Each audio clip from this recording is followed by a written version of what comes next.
আমরা অনেকদিন পর ফিরলাম আবার।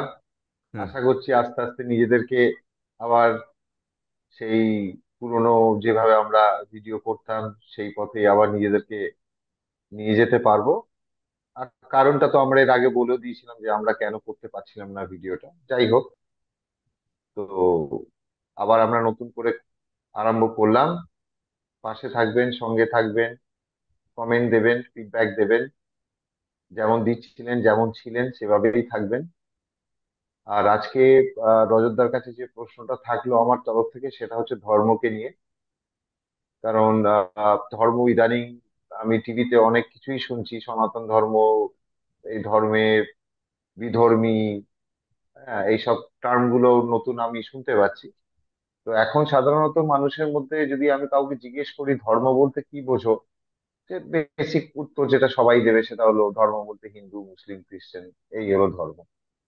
আবার তোমারই কাছে শোনা কোনো এক ভিডিওতে পুরনো যে আমাদের প্রামাণিক শাস্ত্র সে যেটা হলো বেদ, সেই বেদেতেও ধর্মের কথা উল্লেখ আছে। এবং সেই ধর্মটা তুমি বলেছিলে মনুষ্য ধর্ম। তো এই মনুষ্য ধর্ম আর আজকের দিনে যে ধর্ম, ভেদাভেদটা, এই ব্যাপারটা তুমি যদি একটু খুলে আলোচনা করো, মানে বেদেতে কি ধর্মের কথা বলা হয়েছে এবং সেটা কি, মানে ওই ওই ব্যাপারটাই যদি তুমি একটু খুলে বলো। Very good. দেখ, এর আগের দিন হয়তো আমি বলেছিলাম পৃথিবীতে সব থেকে পুরনো লিখিত গ্রন্থ হচ্ছে ঋগ্বেদ। এবারে লেখার আগেও বেদকে কি বলা হয়? বেদকে বলা হয় শ্রুতি। শ্রুতি মানে শুনে শুনে চলতো। মানে একটা সময় ছিল যখন আমাদেরকে যে পড়ানো হতো বেদ, সেখানে মৌখিক ছিল ব্যাপারগুলো। হুম হুম। শ্রুতি ঠিক আছে? তখন লেখার প্রচলন অতটা ছিল না বা ছিলই না। ছিলই না, হ্যাঁ। হ্যাঁ। তা লেখাটা পরে আরম্ভ হয় এবং সেই লিখিত যে গ্রন্থটা, সেটাও পৃথিবীর ইতিহাসে সব থেকে পুরনো গ্রন্থ। ঠিক আছে? তাহলে বেদের সময়কাল যদি দেখিস, তখন তো ধর্ম বা রিলিজিয়ন বলে কিছু ছিল না। কোন হুম রিলিজিয়ন ছিল? কোনো রিলিজিয়ন ছিল না। সেই কারণে একটা জিনিস প্রথমেই বুঝে নিতে হবে যে বেদিক ধর্ম যাকে বলা হচ্ছে তার সাথে রিলিজিয়নের কিন্তু কোনো সম্পর্ক নেই। রাদার আমাদের সংস্কৃত ধর্মের ইংলিশ ট্রান্সলেশন করতে গেলে কোনো ওয়ার্ড নেই, কোনো সিনোনিমাস ওয়ার্ড নেই। আর রিলিজিয়ন, যেটা রিলিজিয়ন শব্দের উৎপত্তি কোথা থেকে, বা রিলিজিয়ন কোথায় মানে প্রয়োগ মানে করা ওটা তো হয়? ভেদাভেদ, মানুষের মধ্যে ভেদাভেদ সৃষ্টি করেই জিনিসটা তৈরি হয়েছে। কোনটা? এই যে নানান ধর্ম যেটা আজকের দিনে রিলিজিয়ন যেটা তুমি বলছো। না, সবসময় যে ভেদাভেদ সৃষ্টি করার জন্য করা হয়েছে তা নয়। ব্যাপারটা হচ্ছে, দেখ, একজন নর্থ পোলে বসে সে জানে না সাউথ পোলে কি অলরেডি প্রগ্রেস হয়ে গেছে, বা সাউথ পোলে কতটা মানুষ উন্নত হয়ে গেছে। তো নর্থ পোলের একটা মানুষ একটা নতুন ধরনের সোসাইটি গঠন করেছে। এবারে একটা সময় এসে তারা সবাই ইকুয়েটারে এসে মিলিত হয়েছে। এবার তখন দেখছে যে দুজনের মতামতটা আলাদা। কিন্তু কথাটা হচ্ছে রিলিজিয়ন, আমি কাউকে ছোট বড় করা, মানে আমরা সেটা কোনোদিনই হুম করি না, করার ইচ্ছেও রাখি না। তো রিলিজিয়নের প্রয়োজনীয়তা অন্য জায়গায়, কিন্তু এটা বুঝতে হবে যে রিলিজিয়ন কোথায় প্রযোজ্য। রিলিজিয়ন হচ্ছে কি, যেখানে তোর কোনো গড আছে, ঠিক আছে, বা হুম আল্লাহ হুম হুম আছে, বা কোনো অথরিটি আছে, বা কোনো দেবতা আছে, বা কোনো ঈশ্বর আছে, বা পরমেশ্বর আছে, বা ভগবান আছে। মানে একটা ফিগার। হুম ঠিক আছে? একটা কোনো অথরিটি, সে মানে কোথাও তার একটা রূপ রয়েছে, কোথাও সে নিরাকার। কিন্তু কথাটা হচ্ছে যে একটা অথরিটি কিন্তু রয়েছে, যে কিনা হুম হুম কন্ট্রোল করছে একটা জিনিস। বল, হুম অথরিটি যখন বলছি তার মানে হলো সে কন্ট্রোল করছে আমাদেরকে। এই নিয়ে হলো রিলিজিয়ন। বোঝা গেল? যত রিলিজিয়ন পাবি হুম হুম সেখানে হুম হুম দেখবি কেউ না কেউ মানুষকে কন্ট্রোল করছে কোনো না কোনো ভাবে। ঠিক আছে? হয় পুরস্কার দিয়ে, নয়তো স্বর্গে পাঠিয়ে, নয়তো তার সব পাপকে ক্ষমা করে, নয়তো তাকে স্পেশাল কেয়ার করে। ঠিক আছে? নয়তো সে সেই অথরিটির কথা শুনে চলেছে বলে তাকে একটা মানে প্রাধান্য দিয়ে, মানে সব সময় দেখবি হুম কন্ট্রোল। হুম হুম। তো হ্যাঁ, এই বুঝতে পেরেছি। কন্ট্রোলিং ফ্যাক্টরটা থাকে রিলিজিয়নে, ঠিক আছে? কিন্তু তুই বেদে বল, এমন কোথাও লেখা আছে? বেদ, বেদ এবং উপনিষদকে আমি ধরছি শ্রুতির মধ্যে। আর পুরাণ, যত পুরাণ, যতগুলো পুরাণ আছে, ঠিক আছে, তারপরে ধর ইতিহাস যেরকম রামায়ণ মহাভারত, এগুলোকে আমি ধরছি স্মৃতির মধ্যে। আমি ধরার কেউ নই, মানে এইভাবে ডিভাইড করা হয়, ঠিক আছে? তাহলে আমি কিন্তু স্মৃতির কথায় যাচ্ছি না, আমি শ্রুতির কথায় থাকছি। শ্রুতিতে আমাকে বল, এমন একটা জায়গা তো কিছু লেখা আছে যেখানে কেউ তোকে কন্ট্রোল করছে? না। পাবি না, শুনতেও পাবি না। কেউ কাউকে কন্ট্রোল করে না। বেদে কেউ কাউকে কন্ট্রোল করে না, ঠিক আছে?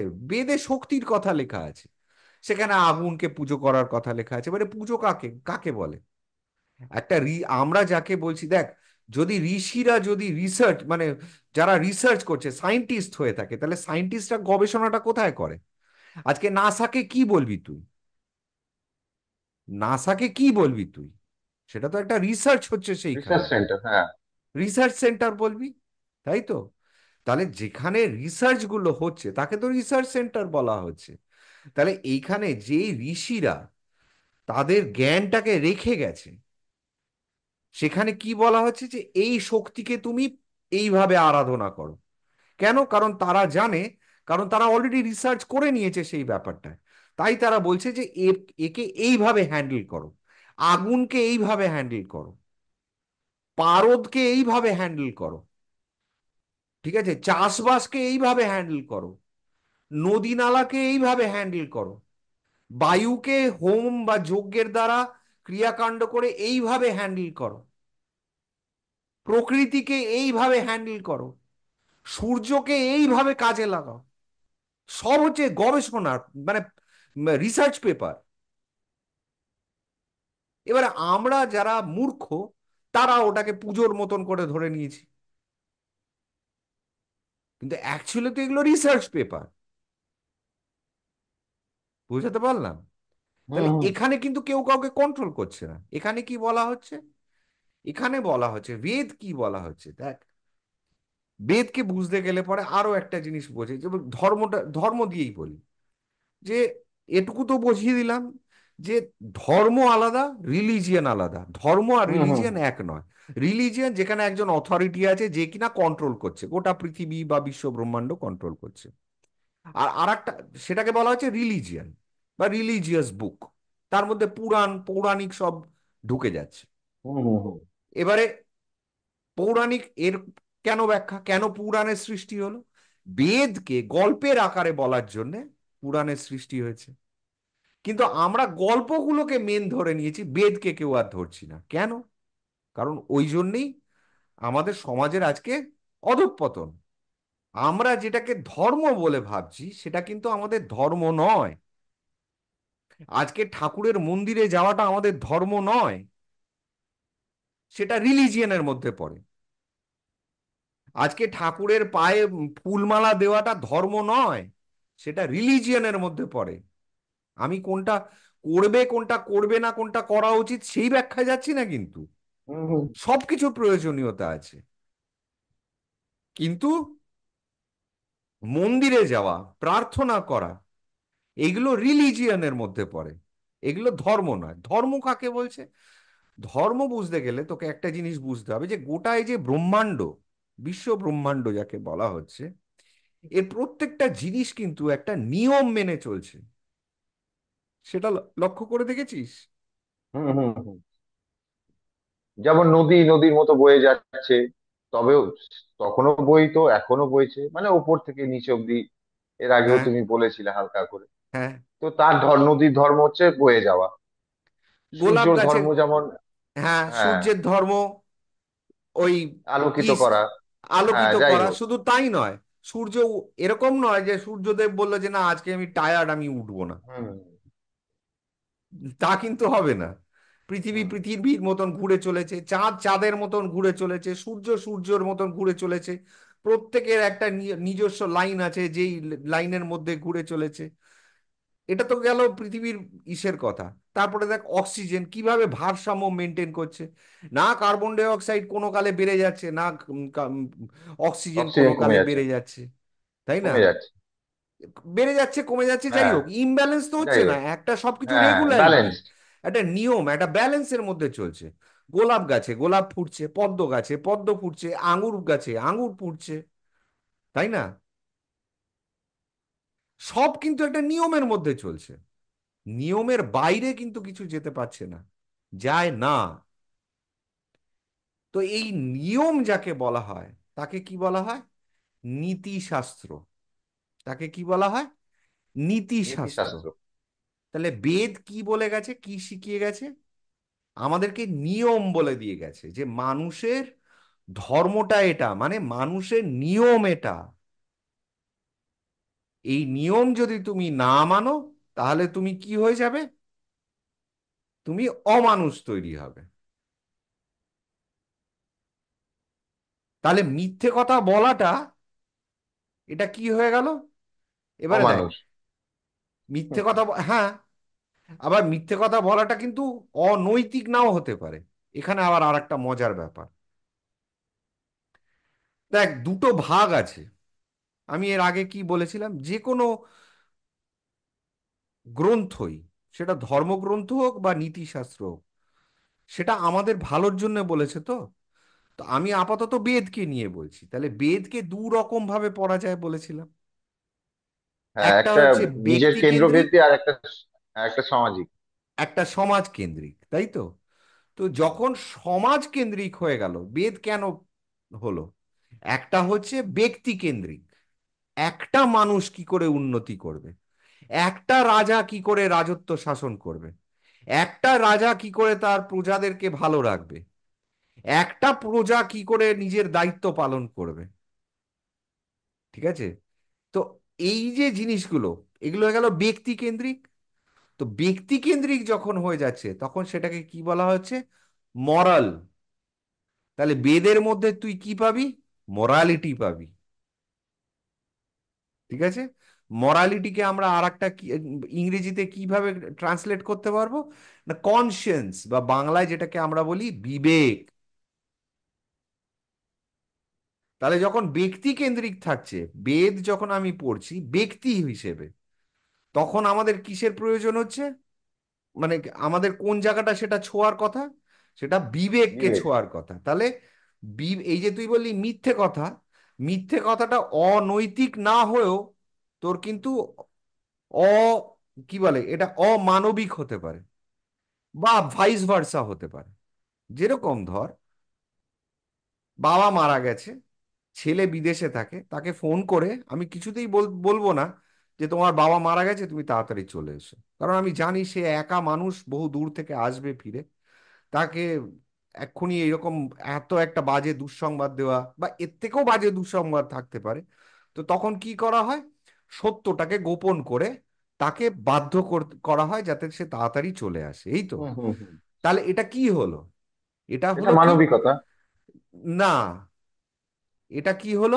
এটা নৈতিক হলো, কিন্তু অমানবিক। মানে তুই তুই মিথ্যে কথা তো বললি, হুম, তুই যদি সাধু হয়ে থাকিস তাহলে মিথ্যে কথা বলা তোর উচিত নয়। Yes or no? হুম, হুম, তাহলে ব্যক্তি হিসেবে তুই কিন্তু অন্যায় করলি, অমানবিক হয়ে গেলি। অমানবিক কাকে বলছি? মনুষ্যত্ব, মানে আমার হুম। মানুষ বলছি তো আচ্ছা, এটা নিজেকে। অমানবিক হবে না অনৈতিক হবে? না, ওই যে সেইটাই আমি ব্যাখ্যা করার চেষ্টা করছি, যে একটা হচ্ছে ব্যক্তি, আর একটা হচ্ছে সামাজিক। যখন ব্যক্তি বিশেষে হয়ে গেল, তাকে বলছি কি আমরা? মরালিটি। তাহলে আমি ইমমরাল হলাম, কারণ ব্যক্তি হিসেবে আমি মিথ্যে কথা বললাম। হুম, ঠিক আছে? কিন্তু আমি অনৈতিক হলাম না, কারণ আমি সমাজের উপকার করলাম। সমাজ মানে সেটা একটা ছেলেও থাকতে পারে, বা হুম, 10টা হুম, পরিবারও থাকতে পারে, বা 10 জন আত্মীয় তাদের পরিবার থাকতে পারে। তাহলে সমাজটা সেই যে, এই যে 50 জনকে আমি ডেকে আনলাম যে তাড়াতাড়ি এসো, মানুষটা ভালো নেই, আমি জানি মারা গেছে, কিন্তু মানুষটা ভালো নেই, আমি 50টা পরিবারকে, বংশের লোককে ডেকে আনছি, প্রত্যেকে কে আমি মিথ্যে কথা বললাম। তাহলে আমি বিবেকের কাছে কিন্তু ছোট হলাম, কারণ কি আমি সাধু। আমার প্রথম জিনিস হচ্ছে আমি মিথ্যে কথা বলবো না। তাহলে আমি সেই ব্রতটাকে তো ভাঙলাম, ঠিক কি না? কিন্তু আমি অনৈতিক হলাম না, মানে আমি সমাজের পরে তাহলে যখন ওটা ব্যক্তি কেন্দ্রিক হয়ে গেল, মরাল, মরালিটি যাকে বলছি, মানে আমার বিবেক, আমার কনসিয়েন্স, ঠিক আছে তো? যখন আমার কনসিয়েন্স কাজ করবে, যে যারা ধর প্রকৃত সাধু, তারা কি এই জন্ম মৃত্যুর ঊর্ধ্বে বলে না, জন্ম হুম মৃত্যুর ঊর্ধ্বে, তাদের মিথ্যে কথা বলার প্রয়োজনই হয় না, ঠিক আছে? তো এরকম আবার অনেক জায়গা আছে মিথ্যে কথা বলতে হয়, তখন কি অনৈতিক হয়ে যাব, কিন্তু ইমমরাল হব না, অমানবিক হলাম না। যেরকম ধর যে আমি একটা হসপিটালের ম্যানেজার, ঠিক আছে? হসপিটাল থেকে আমাকে চাপ দিয়ে রেখেছে যে এই পেশেন্টটাকে আরো 5 দিন রেখে দেবে, সুস্থ হয়ে গেছে কিন্তু 5 দিন আরো রেখে দাও। এবারে আমি দেখলাম যে না, পেশেন্টের বাড়ির লোক আর টানতে পারছে না, ঘর বাড়ি বিক্রি করে যা দেওয়ার দিয়েছে, ঠিক আছে? এখন যদি আমি বসের কথা শুনতে চাই, তাহলে এরা মানে মানুষের প্রাণটা তো, ও তো সুস্থ হয়েই গেছে, কিন্তু বাড়িতে ফিরে ভিক্ষে করে খেতে হবে, আমি মানুষ হিসেবে বুঝতে পারছি।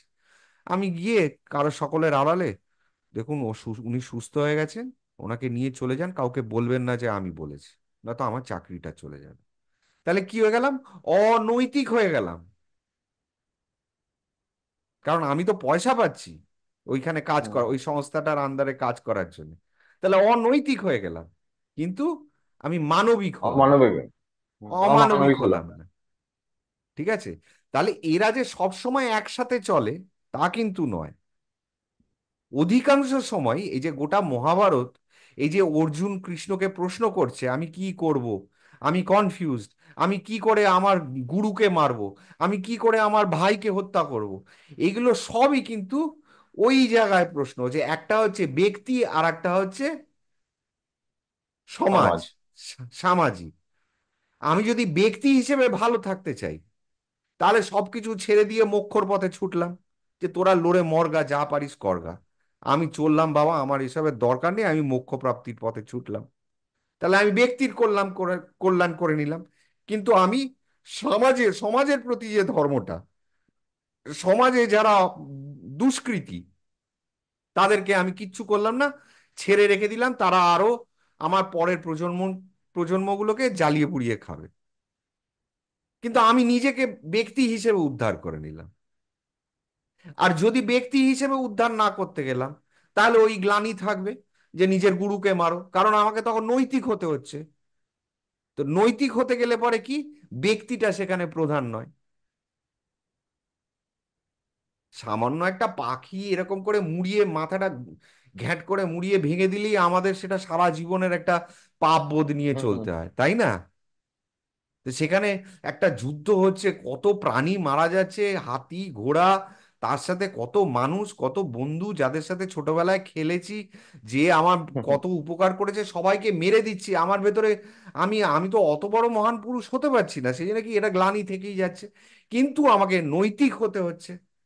তো সেই জন্য যেহেতু নৈতিক হতে হচ্ছে, সেই জন্য কি করতে হচ্ছে, যে আমার মনের কথা শুনে চললে অমানবিক। তখন হবে না, ঠিক আছে? তখন আমার ধর্ম, নট রিলিজিয়ান, ধর্মটা কি, নৈতিকতাটাই হচ্ছে আমার প্রধান ধর্ম। রাজপুত হয়ে আমার, মানে যারা মানে যারা সৎ, যাদের উপরে মানে দমন পীড়ন করা হচ্ছে, করছে যারা, তাদেরকে আমাকে বধ করতে হবে, যারা দুষ্কৃতী তাদেরকে দমন করতে হবে, তাদেরকে মারতে হবে, এটা আমরা নৈতিক ভাবে। তাহলে বেদ কি করছে আমাদেরকে? বেদ আমাদেরকে দুভাবেই বলছে, যে যদি তুমি ব্যক্তি হিসেবে উদ্ধার পেতে চাও, তাহলে তোমাকে কি করতে হবে। এই জন্যে, আর এই যে লোকেরা ঘর সংসার ছেড়ে দিয়ে জঙ্গলে যায় কেন বলতো?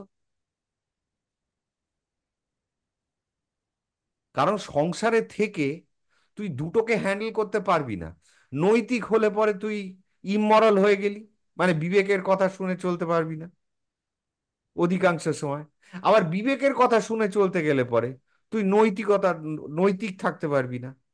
তাহলে এই বেদ হচ্ছে আমাদের নীতি কথার জায়গা, নীতি বাক্য, নীতি শাস্ত্র। তো আমরা যেটা আমাদের অ্যাকচুয়াল মূল গ্রন্থ বেদ, যেটা নীতিশাস্ত্র আমাদেরকে শেখায়, সেটাকেই আমরা ভুলে গেছি। আমরা কি করছি, বেদকে বোঝানোর জন্য যে রেফারেন্স বুকগুলো লেখা হয়েছে, বিভিন্ন পুরাণ, সেইগুলোকে আমরা আমাদের মূল ধর্মগ্রন্থ ভেবে নিচ্ছি। এবং সেখানে কি দেবতা দেবী এইগুলো রয়েছে, এবং সেই জন্য কি হয়ে যাচ্ছে, এটা হয়ে যাচ্ছে সম্পূর্ণরূপে রিলিজিয়াস, রিলিজিয়নের মধ্যে পড়ে যাচ্ছে। তাহলে যখন বলে না যে হিন্দুইজম ইজ এ রিলিজিয়ন, তখন তার অর্থ হচ্ছে যে যারা পুরাণের গ্রন্থগুলোকে মানছে, যারা ঠাকুর মানছে, দেবতা মানছে, ভগবান মানছে, তারা হয়ে গেল কি রিলিজিয়নের মধ্যে পড়ে গেল। বোঝাতে পারলাম? কারণ আমাদের তো দু রকম গ্রন্থই তো আমাদের কালচারের মধ্যে রয়েছে, ঠিক কি না? তাহলে আমরা যে নিজেদেরকে সনাতনী বলছি, তাহলে সেটার অর্থটা ভালো করে বুঝে করতে হবে কিন্তু। সনাতনী কোনটা? যেটা চিরন্তন সত্য, যেটা আগেও সত্য ছিল, আজও সত্য আছে, ভবিষ্যতেও সত্য থাকবে। এবং সেই পথ, সেই নিয়ম, একটু আগে কি বলছিলাম, ব্রহ্মাণ্ড কিসে চলছে? নিয়ম মেনে চলছে। তো বেদ আমাদেরকে সেই নিয়মগুলো বলেছে। এবারে নিয়মের থেকে আসছে হচ্ছে নীতি। নীতির মানে কি? নিয়ম থেকে তো আসছে নীতি। তুই নীতিটা বানাবি কিসের থেকে? নিয়ম থেকে তো নীতি আসবে। হুম হুম। তো সেই নিয়মটা যখন মেনে চলছিস, তখন কি হচ্ছে, তুই মানুষ হতে শিখছিস। কিন্তু তার সাথে কিন্তু ঠাকুরের পায়ে হাত দিয়ে প্রণাম করা, বা ধূপকাঠি দেওয়া, বা উলুধ্বনি দেওয়া, বা ঢাক বাজানো, এর কোনো সম্পর্ক নেই। এর সাথে গডের কোনো সম্পর্ক নেই। হ্যাঁ, কিছু শক্তির, মানে আমাদের যে নেচার যাকে বলা হয়, প্রকৃতি, তাকে আমরা পুজো করছি, বা হোমযজ্ঞ ক্রিয়া, হ্যাঁ, কর্মকাণ্ড যাকে বলা হয়, সেগুলো করছি। সেগুলো কেন করছি? ওই রিসার্চ ওয়ার্ক, যে আজকে আগুনটাকে আমি কিভাবে উপযোগী করতে পারবো নিজের জীবনে, সূর্যকে আমি কি করে নিজের জীবনে উপকারী করতে পারবো, প্রকৃতিকে আমি নিজের জীবনে কি করে উপকার কাজে লাগাতে পারবো, বায়ুকে কি করে আমি হোম যজ্ঞ করে কি করে আমি বায়ু বা আমাদের যে শুদ্ধ করা চারিপাশে বা শুদ্ধ ব্যালেন্স করব, করা। ব্যালেন্স করব, নিজের হিতে কাজে লাগাবো, সেগুলো করতে পারবো। রান্না বান্নার মধ্যে কি ধরনের মশলাপাতি দিলে পরে আমরা সেটাকে আমাদের দৈনন্দিন জীবনে আমাদের শক্তিটাকে আরো বল বৃদ্ধি করতে পারবো। তা এইগুলো কিন্তু কোথাও লেখা নেই যে তুমি এটা না করলে তুমি আহ, নরকে যাবে, তা কিন্তু না। বেদ কি বলছে, যে এই মনুষ্যত্ব মানুষ হতে গেলে তোমাকে এই নিয়মগুলো মেনে চলতে হবে। এবং পৃথিবীতে যত নীতিশাস্ত্র আছে, সবকিছুর আধার কিন্তু বেদ। পৃথিবীতে এমন কোনো নীতিশাস্ত্র পাবি না যেটা বেদের বাইরে, মানে যেই যেই সাবজেক্টটা বেদে উল্লেখ করা নেই, এমন কোনো নীতিশাস্ত্র পাবি না গোটা পৃথিবীতে। ভাবা যায়? কিন্তু আমরা বেদই পড়ি না, আমরা পুরাণ নিয়ে মারামারি করছি, তাই না? আমরা ইতিহাসগুলোকে ধর্মগ্রন্থ বানিয়ে সেটা নিয়ে মারামারি করছি। আগে তো নীতি বা আজকে যে সমাজের অধঃপতনটা হচ্ছে, কেন হচ্ছে? কারণ আমাদের কোনো নীতি নেই, আমরা কোনো নিয়ম মেনে কাজ করছি না। মানুষের কি নিয়ম? মানুষের তো একটাই নিয়ম হবে। মানুষের মানুষ হতে গেলে পরে তো একটাই নিয়ম, সেটা কি? হুম মানুষের নিয়ম কি? আমি যদি নিজেকে মানুষ বলি, সে আমি হিন্দু হই, মুসলমান হই, হুম খ্রিস্টান হই, বৌদ্ধ হই, জোরোয়াস্ট্রিয়ান হই, যাই হই পৃথিবীর, আমি তো by the end of the day আমি তো মানুষ। তাহলে আমার প্রথম জিনিস কি? বিবেকের কথা শুনে চলা। এটা তো প্রধান। আমরা হুম কি সেটা শুনছি? আমরা কি বিবেকের কথা শুনে চলছি? চলছি না। তা আমরা যদি বিবেকের কথা না শুনে চলি, ইন্দ্রিয়ের কথা ইন্দ্রিয়গুলোকে যদি কন্ট্রোল না করতে পারি, আশা আকাঙ্ক্ষাগুলোকে যদি কন্ট্রোল না করতে পারি, তাহলে আমরা কিসের মানুষ? আমার আর একটা পশুর মধ্যে তফাৎটা কি থাকলো?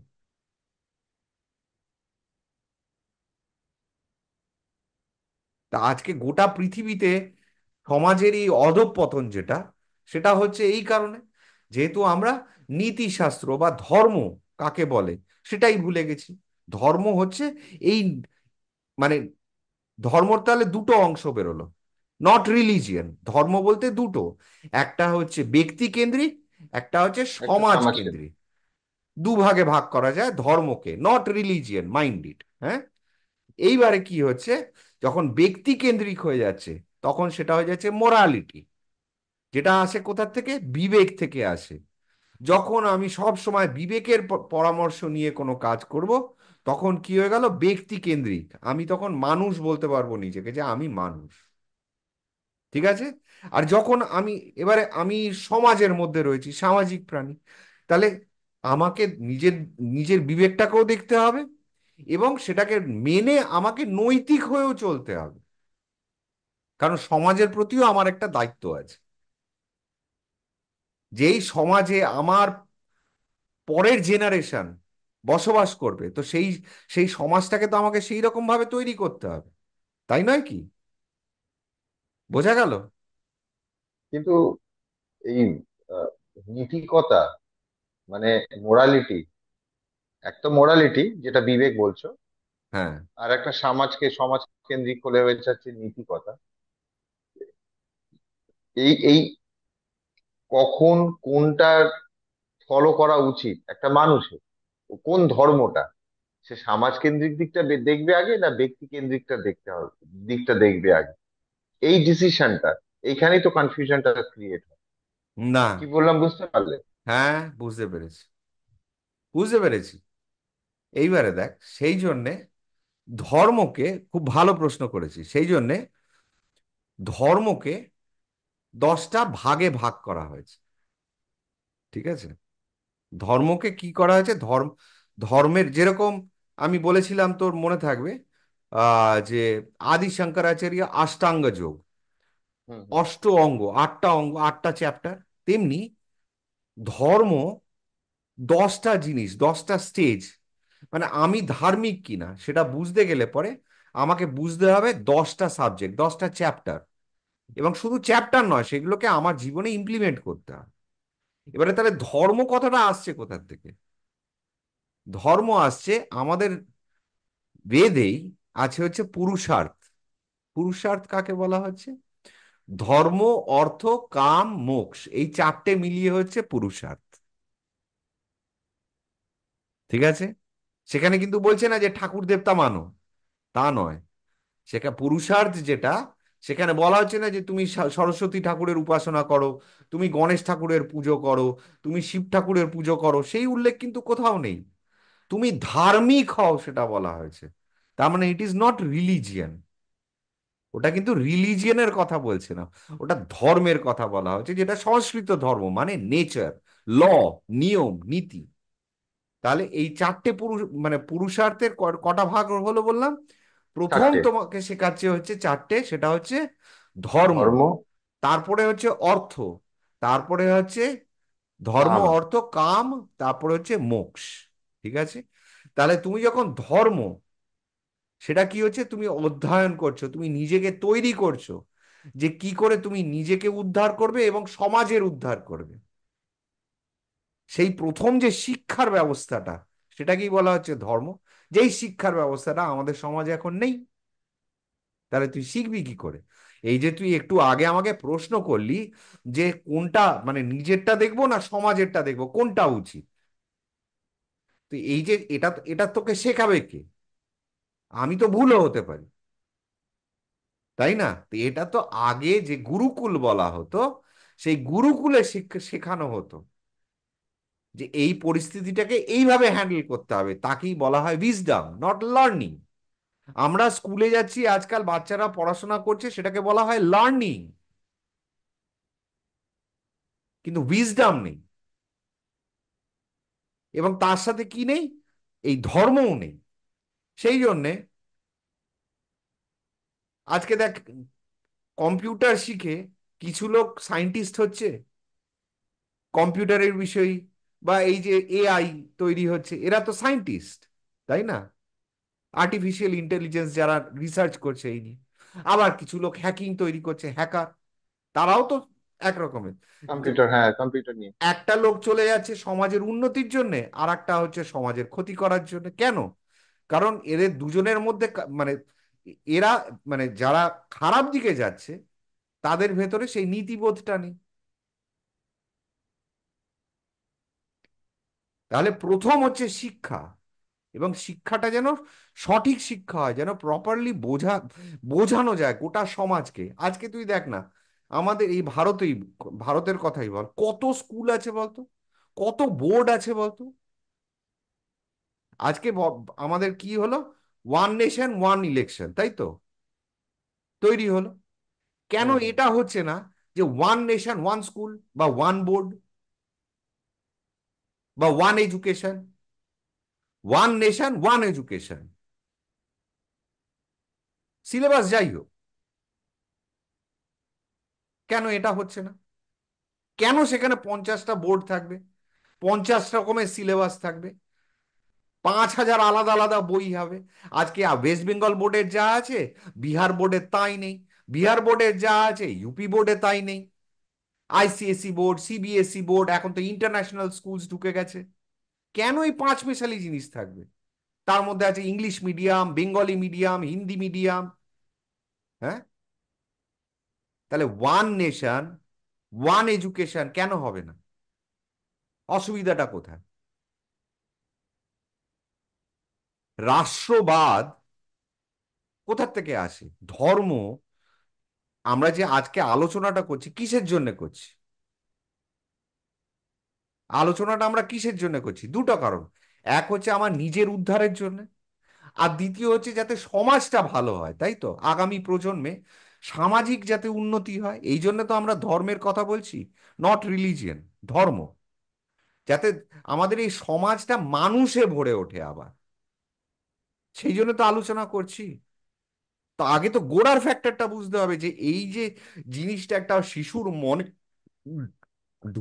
ঢুকিয়ে দেবে, সেই রকম গুরু কোথায়, সেই রকম টিচার কোথায়, সেই রকম এডুকেশন সিস্টেম কোথায়, সেই সদিচ্ছাটা কোথায়? নেই তো। সবই তো লার্নিং এর উপরে চলছে, উইজডামের উপরে তো কিচ্ছু নেই। সবই তো লার্নিং। ইভেন আজকাল দেখবি যত এই ধর্ম নিয়ে কথা হয়, বিভিন্ন, দেখবি উম, আহ, মানে মঠ টঠ যত আছে ইউটিউবে ভর্তি, যে যারা আর কি ভাষণ দিচ্ছে, কেউ এটা এই বই নিয়ে বলছে, কেউ অমুক বই নিয়ে বলছে, কেউ তমুক বই নিয়ে বলছে, কেউ বেদ নিয়ে বলছে, কেউ রামায়ণ নিয়ে বলছে, কেউ মহাভারত নিয়ে বলছে। সব হচ্ছে কিন্তু লার্নিং বেসড। অধিকাংশ, মানে 100টার মধ্যে 99 জনের কোনো অভিজ্ঞতা থেকে কিন্তু বলছে না। তারা মুখস্থ করেছে, পড়েছে, কি বুঝেছে তারাই জানে, এবং তারা সমাজকে শিখিয়ে যাচ্ছে। এবং এই তো হচ্ছে, এই করে করে তো আমরা সমাজে এই জিনিস পাচ্ছি, মেরুদণ্ডহীন একটা সমাজ, যারা সত্যি কথা বুঝতে পারে না, সত্যটা দেখতে পারে না, স্বার্থ স্বার্থ খুঁজে বেড়ায় সবকিছুর মধ্যে। আজকে কি করে আমি বেঁচে থাকবো সেটাই হচ্ছে তাদের প্রধান উদ্দেশ্য। আমার পরের প্রজন্ম কি করে বাঁচবে সেটা তাদের কনসার্নই নয়। অশিক্ষা ভরে গেছে। এই জিনিসগুলো কেন হচ্ছে? আজকে এতই যদি আমরা রিলিজিয়াসলি উন্নতির দিকে যাই, বেসিক্যালি তো যারা এইসব ইউটিউবে চ্যানেল খুলে বসে আছে তারা তো রিলিজিয়ানেরই পাঠ পড়াচ্ছে। এই ভগবান সেই ভগবান, এই দেবতা অমুক দেবতা অমুক, এই তো বলছে। তো তারা যদি এতই করছে, তো সমাজের উন্নতিটা কেন হতে পারছে না?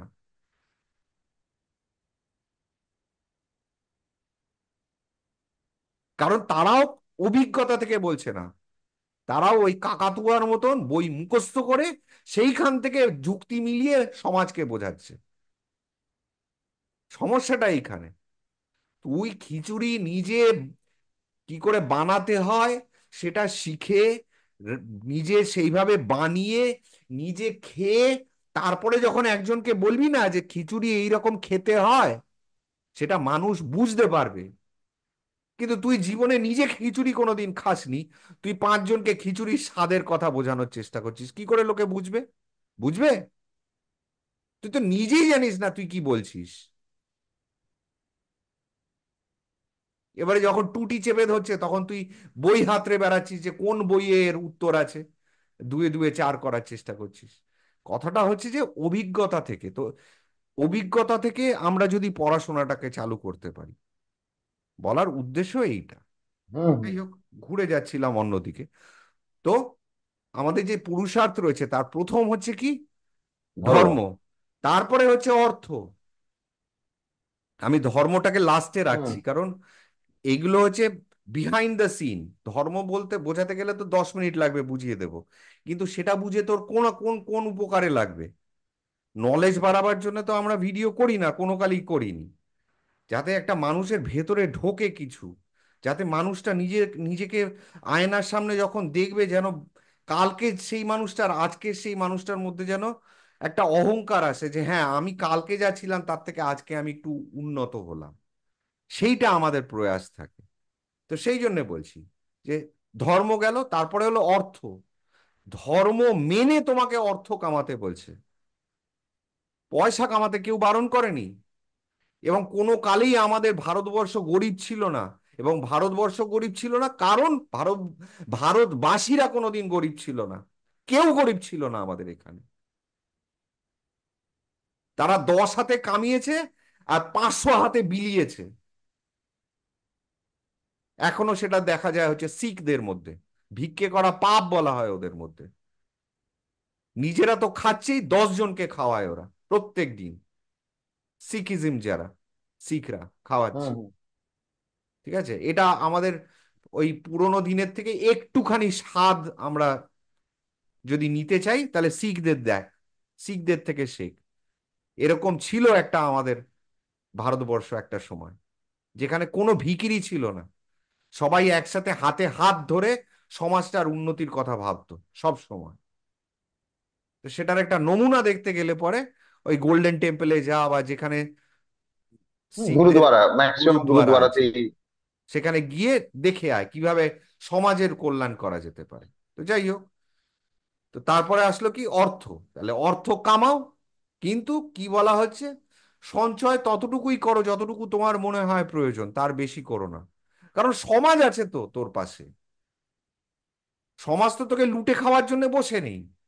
তো তুই জমিয়ে করবিটা কি? সমাজ তো তোর ধন সম্পত্তি মেরে দেওয়ার জন্য বসে নেই। তাহলে তুই সম্পত্তি আগলে রাখার জন্য অত খরচা করবি কিসের জন্য? ভবিষ্যতের কথা অত চিন্তা করবি কিসের জন্য? সমাজ রয়েছে তোর পাশে। এইটাই তো শিক্ষা। আদর্শ সমাজ কাকে বলে? যেখানে তুই আমার পাশে আছিস, আমি তোর পাশে আছি, তাই না?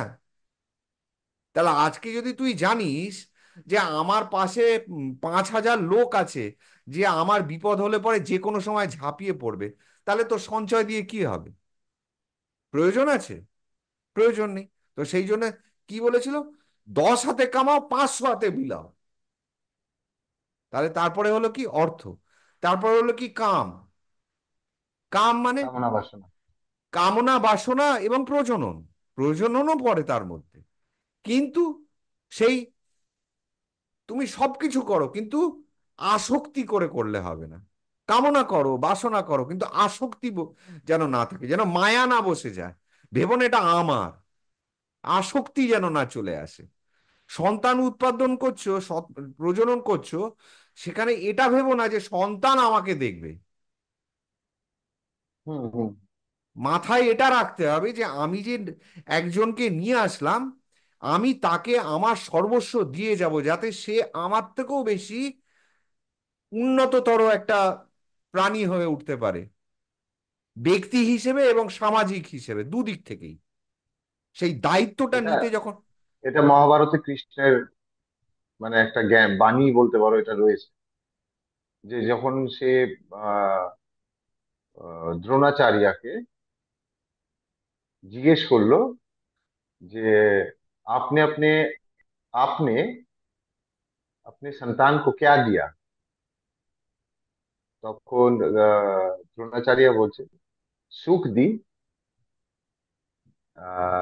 সম্পত্তি দি, রাজ্য দিয়া, এই তিনটে বললো।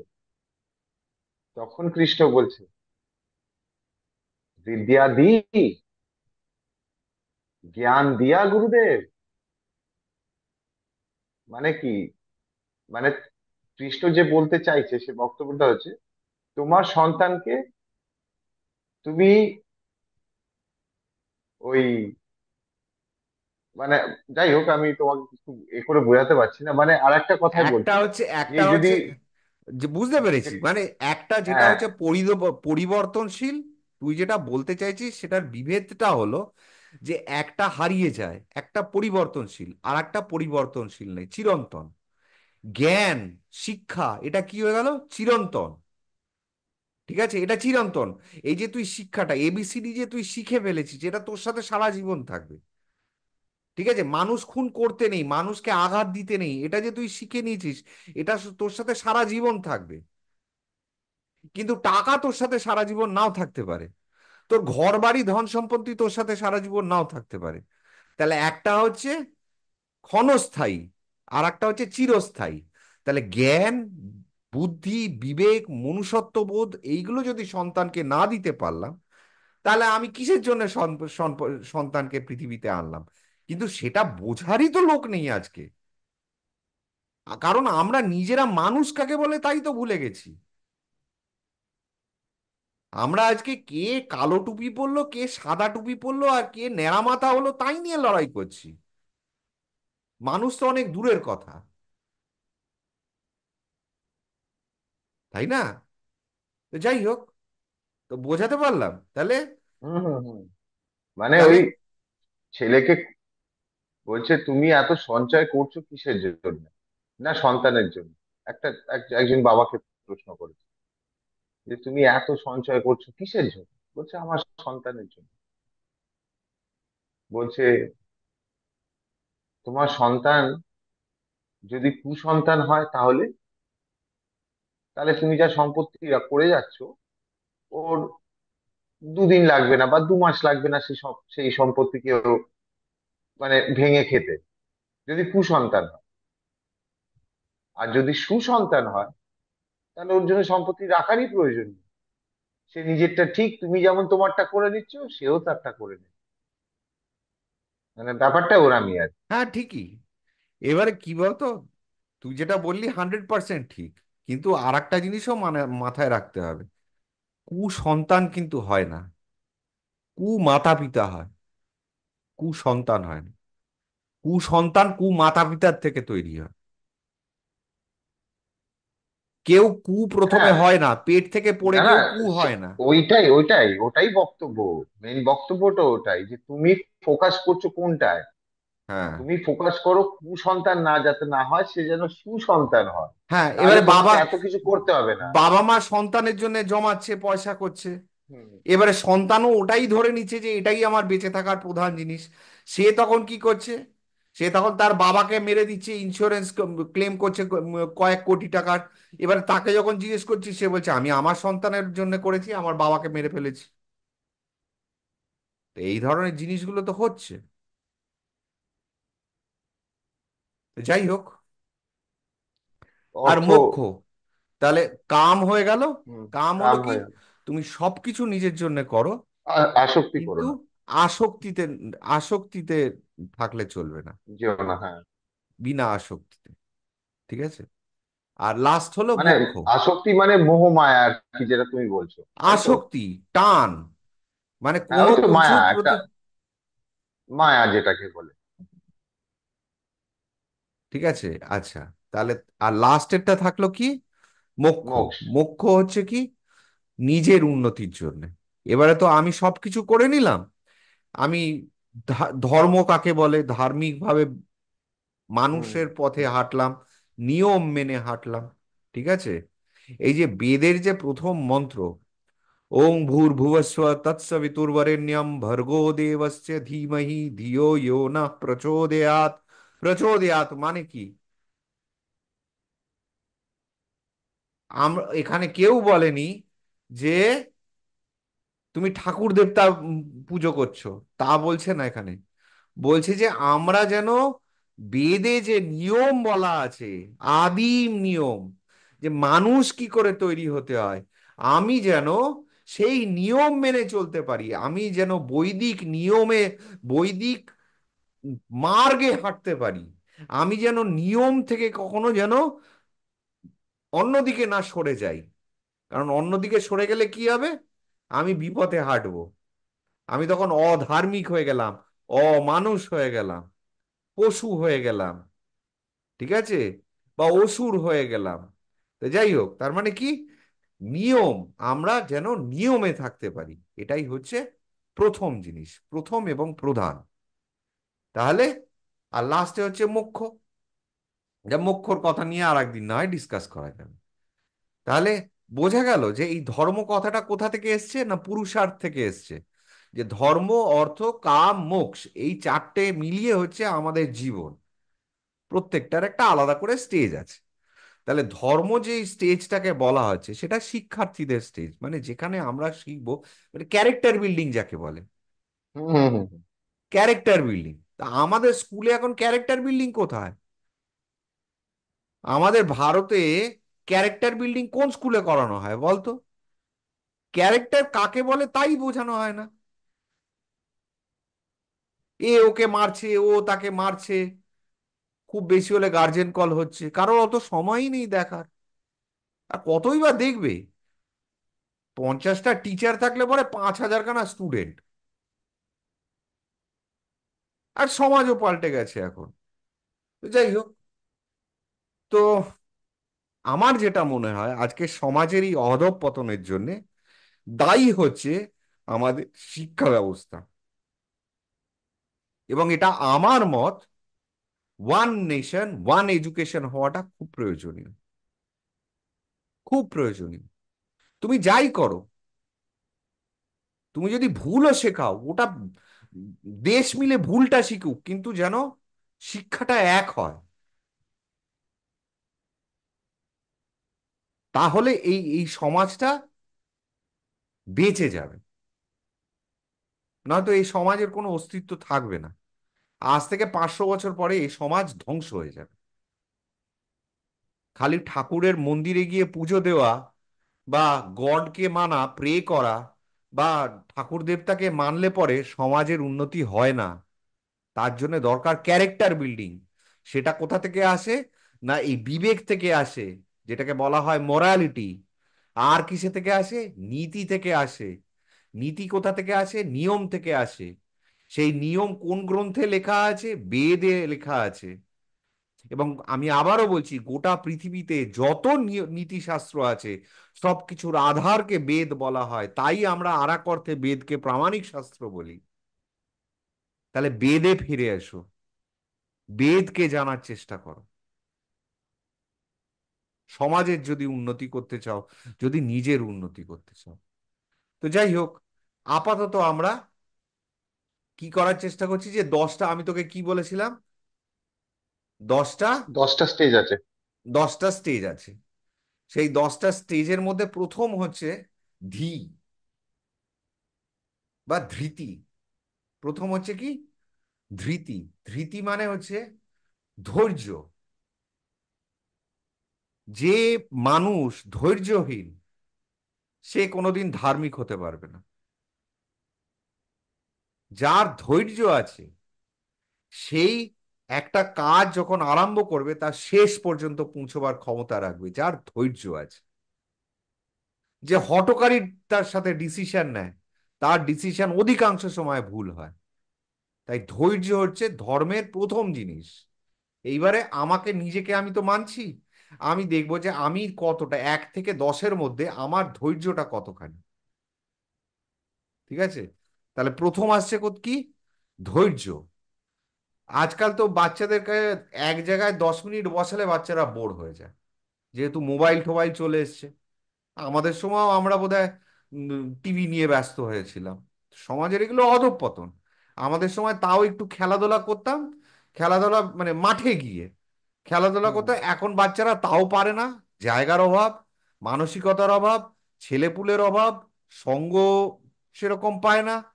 ঠিক আছে, এখন সব ঘরবন্দি, সেখানে হয়ে গেছে মোবাইল ফোন। আর মোবাইল ফোন কেড়ে নিলে পরে 10 মিনিট যে সে একা বসে ভাববে, সে সেই সময়ও তাদের নেই, ধৈর্য নেই। ধৈর্য নেই। ঠিক আছে? তাহলে প্রথম আমাদের এখানে ধর্ম হতে গেলে কি বুঝতে হবে? ধৈর্য। ধৈর্য হতে ধরতে হবে তোমাকে, ধৈর্য। এই যে আমরা যে ঘন্টার পর ঘন্টা জাপ করছি, প্রথম কেন শেখানো হয়? এই জাপ একটা মন্ত্র দেওয়া হলো, রোজ 5 বার করে এই মন্ত্রটা, পাঁচ, 5টা মালা করে করবে কেন? প্রথম শেখানো হচ্ছে ধৈর্য। কিচ্ছু হবে না প্রথম 1 বছর ওই মালা জাপ করে। এটা দেওয়া হচ্ছে যাতে তুমি ধৈর্যবান হতে শেখো। কারণ তুমি যদি ধৈর্যবান না হও, কোনো মন্ত্র তোমার জীবনে কোনো কাজে আসবে না। আগে হতে হবে তোমাকে ধৈর্যবান, ধৈর্য ধরতে হবে। ধৈর্যের সাথে সাথে তুমি উন্নতি করতে পারবে। তাহলে ধর্মের প্রথম হলো কি? ধৈর্য। ধৈর্য। তাহলে এখন আমি যদি নিজেকে জিজ্ঞেস করি, 1 থেকে 10-এর হুম, মধ্যে হুম। কতটা দিচ্ছি? না, আমি দিলাম 0। কেন 0 দিলাম? স্ব ইচ্ছায় আমি 5বারও আমার গুরু মন্ত্রের নাম জপ করি না। আমি না করলে কেউ আমাকে 2 কথা শোনাবে, তাই হয়তো করি।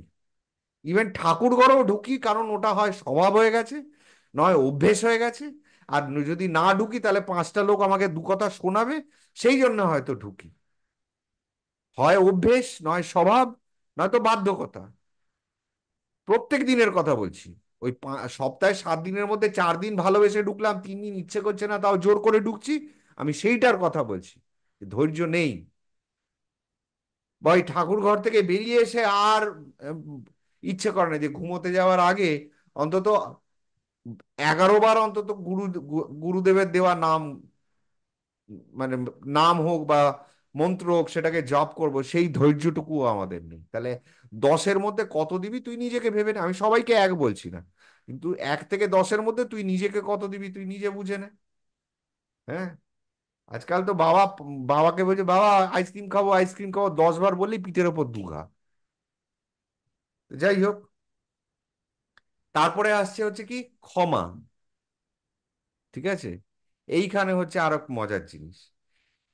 দেখ, বাচ্চাকে 2 ঘা দেওয়ার সাথেই পরেই এলো হচ্ছে ক্ষমা। ভালো সিকোয়েন্সটা তৈরি হল। বাচ্চারা ছোট, তাই তাদেরকে আমরা যেমন খুশি টর্চার করতে পারি, ক্ষমা করতে পারি না। সুযোগ পেলেই, নিজেরটা বাদ দিয়ে। আর নিজেরটার উপরেও ঝেড়ে দিই যদি ধৈর্য হারিয়ে যায়। সেই জন্য আগে হলো ধৈর্য। ধৈর্য হারিয়ে গেলে তখন কি? নিজের বাচ্চাকেও পেটাচ্ছে লোকে। ধৈর্য নেই। 10 বার আইসক্রিম খাবো বলেছে, 10 বার বলেছে আমাকে খেতে দিতে হবে, খিদে পেয়েছে, 10 বার বলেছে আমি এখন পড়বো না, ঘুমাবো। ধৈর্য হারিয়ে ফেলেছি, ভালো করে বোঝাতে পারিনি, দিলাম 2 ঘা পিঠের পরে। মানুষ হলো না, অমানুষ তৈরি হবে। সে বড় হয়ে আমাকে 2 ঘা দেবে। ঠিক আছে? বিভিন্ন স্কুলে যাবে, সব এক জিনিস, বাচ্চাদেরকে পানিশমেন্ট। এটা করো না তো পানিশমেন্ট, ভয় দেখিয়ে করা। হয় মেরে, নয় ভয় দেখিয়ে গার্জেন কল হবে। নয়তো তুমি, আরে বাচ্চাদেরকে বোঝাও কেন তুমি পড়াচ্ছ, কেন পড়াশোনা প্রয়োজনীয়। টিচাররাই জানে না কেন পড়াশোনা করাচ্ছে তারা। না, পড়াশোনা করো তাহলে তুমি পয়সা কামাতে পারবে। তো এই যদি ধারণা হয়ে যায় টিচারদের, তাহলে সব স্টুডেন্টদের কি করে সেই পড়াশোনা ভালো লাগতে পারে? তো সেইখানে আবার বেদে ফিরে যাও। কি বলেছে? নিজেকে জ্ঞান কেন লাগে? কারণ জ্ঞান প্রয়োজন হচ্ছে নিজেকে মুক্ত করার জন্যে। তাহলে বোঝা গেল ক্ষমা। ক্ষমা কি? তোমাকে ক্ষমা করতে জানতে হবে। আমি বড় হয়ে একটা বাচ্চাকে যদি ক্ষমা করতে পারলাম, সেটাকে বলা হয় ক্ষমা। কারণ আমি চাইলেই ওকে 2 ঘা দিতে পারি, কিন্তু আমি দিলাম না, বললাম, আর করবে না, এটা কিন্তু খারাপ জিনিস। এটা একটা বাচ্চাকে দিয়ে বোঝাচ্ছি। ঠিক সেই রকম ভাবে আমরা যখন রিক্সায় উঠছি, 2 টাকা বেশি চেয়েছে, বা দুটো দুটো পয়সা হয়তো কম দিয়েছে, ক্ষমা আমরা করি না কেন? কারণ আমরা তখন মালিক হয়ে যাই, বাবু হয়ে যাই, বাবু। দেন না বাবু, 5টা টাকা না হয় বেশি দিলে, রাত 10টা হয়ে গেছে, বাবু 5 টাকা দি। রিক্সাওয়ালারা এইভাবেই কথা বলে, বাবু 5 টাকা বেশি লাগবে। কেন না রাত 10টা? হ্যাঁ, তোমাদের রাত 10টা, এখনো 2 মিনিট বাকি আছে, 5 টাকা? মানে আমি যেন একেবারে ভিখিরি হয়ে যাবো ওকে 5 টাকা দিতে গেলে? ক্ষমা বলে ব্যাপারটা সেখানে নেই। এক্ষুনি একটা ট্রাফিক সার্জেন্ট আমাকে ধরুক বাইক নিয়ে, স্যার স্যার স্যার 50 টাকা একটা কেস দিন, 50 টাকার মধ্যে হয়ে গেলে হোক। না, 100 টাকা। ঠিক আছে, তার বেশি দেবেন না। মানে তখন 100 টাকা বেরিয়ে যাক, কোনো কিছু গায়ে লাগে না। একটা রিক্সাওয়ালা 5 টাকা চাইছে, সেখানে আমি একেবারে গোটা পাড়াকে জানিয়ে আমি প্রতিবাদ জানাবো। কেন? ক্ষমা ব্যাপারটা আমাদের ভেতরে নেই। তাহলে ক্ষমা হচ্ছে কি? ক্ষমা কাকে বলে? যখন আমি জানি আমি সবল, আর আমার সামনে যে রয়েছে সে দুর্বল, সেটা দুর্বল। জেনেও তার উপরে যদি আমি টর্চার না করি, তাকে যদি আমি ক্ষমা করতে শিখি, সেটাকে বলা হয় ক্ষমা। আমি যেখানে নিজেকে জানি আমি দুর্বল, আর আমার সামনে যে রয়েছে সে আমার থেকে সবল, তাকে বললাম আচ্ছা ঠিক আছে, পরে দেখে নেবো, ওটাকে বলে না। বা আমি তোকে ক্ষমা করে দিলাম, তুই করতেই পারবি না কিছু ওর ক্ষতি, কারণ তুই তো দুর্বল। তো সামনে যে রয়েছে সে সবল। তাকে তাকে বলা হয় কাপুরুষতা। কাপুরুষরা বলে যে আমি ওকে অমুককে ক্ষমা করে দিলাম, ও আমার বাড়ি ঘর তো পুড়িয়ে দিয়েছে কিন্তু আমি ওকে ক্ষমা করে দিলাম। ওটাকে ক্ষমা বলে না, ওটাকে বলা হয় কাপুরুষতা। তোর ক্ষমতাই নেই ওর সাথে লড়া, ও তোর বাড়ি ঘর তোর জ্বালিয়ে দিয়েছে, তুই তারপরে ওকে ক্ষমা করছিস। কেন? কারণ তুই কাপুরুষ, তুই জানিস যে ও তোর থেকে শক্তিশালী। লড়তে গেলে ও কালকে তোকে গুলি করে মেরে দেবে। সেই জন্য তুই বলছিস আমি ওকে ক্ষমা করে দিলাম। ওই ক্ষমা কেউ চায় না, ওটাকে ক্ষমা বলে না, ওটাকে কাপুরুষতা বলে। ঠিক আজকে যেরকম সমাজ, এত ব্যভিচার, এত অন্যায়, এত অবিচার, সবকিছু দেখেও নিজের টুকু নিয়ে পড়ে আছে। ক্ষমার আরেক নাম হয়ে গেছে ভাই ভাই এখন। একটা সময় বলেছিল না আমাদের একজন প্রাইম মিনিস্টার, হিন্দি চিনি ভাই ভাই? তারপরে কি হলো? চায়না আমাদের দেশে অ্যাটাক করলো, আমাদের একটা উম, জমির অংশ খাবলা নিয়ে চলে গেল। তো এই হয়ে গেল ভাই ভাই। তোমার দম নেই, তাই তুমি তাকে ভাই বানাবার জন্য ব্যস্ত হয়ে পড়েছো। তাহলে সেটাকে ক্ষমা বলে না। তাহলে ক্ষমা কাকে বলা হচ্ছে? ক্ষমা বলা হচ্ছে যে যেখানে আমি সবল জেনেও আমি দুর্বলকে মাফ করে দিচ্ছি, তাকে বলা হয় দুর্বলকে ক্ষমা ক্ষমা করা। করা। চায়নার সাথে আমি লড়তে পারবো না, তাই আমি চায়নাকে বলে দিচ্ছি ঠিক আছে আমি ক্ষমা করে দিলাম চায়নাকে, ওটা কাপুরুষতা বলা হয়। তারপরে আসছে দম। দম কাকে বলা হয়? আমাদের যে চিন্তাগুলো মাথায় আসে বিভিন্ন ধরনের, একে মেরে দিলে ভালো হতো, ওর ক্ষতি করলে ভালো হতো, ওকে কি করে টাইট দেওয়া যায়, ঠিক আছে, এই যে মানসিক যে যত রকমের খারাপ দুশ্চিন্তা, খারাপ জিনিস যেগুলো মনের ভেতরে আসে, সেইগুলোকে দমন করা, সেগুলোকে প্রতিরোধ করা, তাকেই বলা হয়, তারই আর এক নাম কি বলা হয়? দম বলা হয়। দম। ঠিক আছে? যে নিজের মনের ভেতরে যত বাজে জিনিসগুলোর উদয় হচ্ছে, সেইগুলোকে যখন আমি বন্ধ দমন করা। করতে পারছি, যখন আমি দমন করতে পারছি, সেগুলোকে যখন আটকাতে পারছি, দুশ্চিন্তাগুলোকে যখন আটকাতে পারছি, তাকে বলা হয় দম। সেই জন্য দেখ তখনকার দিনে এইরকম, নেগেটিভ থিঙ্কিং যেটা। হ্যাঁ, negative negative thinking. Thinking. Negative thinking, ঠিক আছে। দোষ দেওয়া, সব সময় অন্য মানুষকে দোষ দেওয়া। মানে জানিস তো আমার আজকে এটা হলো না ওই লোকটার জন্য, আমার আজকে জীবনটা এরকম হয়ে গেল ওই মানুষটার জন্য। এই যে অন্যদেরকে দোষ দিয়ে যাচ্ছি, একেও বলে দম। মানে আমি নিজে পথভ্রষ্ট, কিন্তু আমি কি করছি, আমি একটা এসকেপ রুট খুঁজে বার করছি, যাতে আমাকে কেউ দোষ না দিতে পারে। আমার যত অভিমান মান দুঃখ সব যেন আমি লোকের ঘাড়ে চাপিয়ে দিতে পারি। আমি খুব ভালো, লোকের জন্য আমার আজকে এই অবস্থা হয়েছে। তো এই যে নেগেটিভ চিন্তা, এখান থেকে কি হবে? কারোর কিচ্ছু হবে না, তুমি আস্তে আস্তে ডিপ্রেশনে চলে যাবে। তো একটা সময় যার জন্য আমাদের কি পাগলের মানে সাইকিয়াট্রিক ওষুধপত্র কম লাগতো, এখন বেশি প্রয়োজন হচ্ছে। কেন? কারণ আমাদের এই দুশ্চিন্তা, এই ধরনের বাজে ব্যাড থটস, ঠিক আছে, ডিস্ট্রাকটিভ থটস, আনওয়ান্টেড থটস, এই যে পিএনপিসি বলা হয়, unnecessary discussion, unnecessary thought process, এইগুলোকে যদি আমরা কন্ট্রোল না করতে পারি, তাহলে এই হবে পরিণাম। তো সেই জন্য এটাকে কি বলা হচ্ছে? দম বলা হচ্ছে। তাহলে প্রথম হলো কি? ধৃতি, মানে ধৈর্য। তারপরে কি হলো? ক্ষমা। তারপরে হলো দম। তারপরে হচ্ছে আষ্টেয়।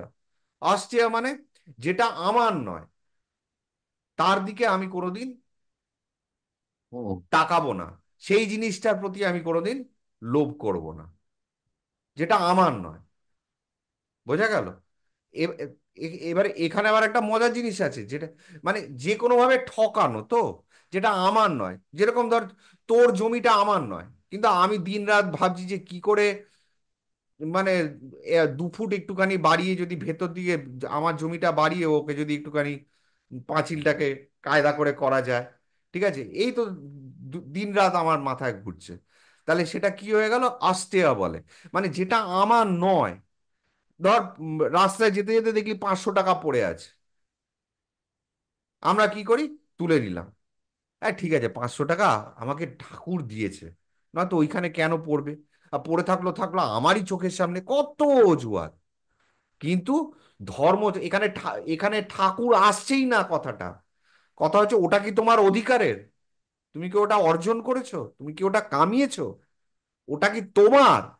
তোমার যদি না হয় তুমি হাত দেবে না। ওটা পচে যাক, ছিঁড়ে যাক, গলে যাক, নষ্ট হয়ে যাক, তুমি ওটার দিকে তাকাবে না, তুমি ওটাকে হাত দেবে না। That is not your concern. ওটা তোমার চিন্তার বিষয় নয়। সেটা 500 টাকা হোক আর একটা সোনার চেন হোক, তুমি ওটাকে মাটি থেকে কুড়িয়ে তুলবে না। তাকে বলা হয় অস্টিয়া। যেটা তোমার, অন্য লোকের বউ হোক, অন্য লোকের মেয়ে হোক, অন্য লোকের ধন সম্পত্তি হোক, এমনকি আমি মায়না পাচ্ছি 8 ঘন্টার, আমি ফাঁকি মারছি হচ্ছে 7 ঘন্টা, 1 ঘন্টা কাজ করছি, যেটা আজকাল অধিকাংশ সরকারি দপ্তরে হয়। এটাও অস্ট্রিয়ার মধ্যে পড়ে। তুমি সেখানে কি করছো? তুমি মায়না পাচ্ছ হচ্ছে 8 ঘন্টার, তুমি কাজ করার কথা তোমার 7 ঘন্টা, সেখানে তুমি 7 ঘন্টা ফাঁকি মারছো, কাজ করছো 1 ঘন্টা। তার মানে কি? তুমি সেই অর্থটা যেটা তোমার উপার্জন, মানে যেটার মূল্যটা তোমার 8 ঘন্টা কাজ করে যেই মূল্যটা পাওয়ার কথা, সেই মূল্যটা না নিয়ে তুমি ফাঁকি মেরে তুমি সেই অর্থটা কামাই করছো।